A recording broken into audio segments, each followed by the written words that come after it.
Holberton School is not your typical school. Our students are on site almost every day, but not every day. Sometimes they are working remotely and they want to exchange with students that are on site. We are using eBeam like on a daily basis just because the way we are teaching computer science, software engineering, it's really related to the whiteboarding sessions. We have whiteboarding going on all day long, so the eBeam is part of it like all day long. Now I can record things, I can go back, remove some parts of my code. I'm still working with a whiteboard, but I can keep a history and track record of what I was doing in that whole session. So the way that I use it is mostly for myself. I do a lot of side projects, so when I'm trying to organize my thoughts and figure things out, I use the eBeam markers to send them to my Dropbox, so that way I have a copy of my code.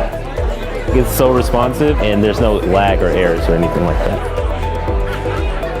I'm happy with the system, it's great. I enjoy it.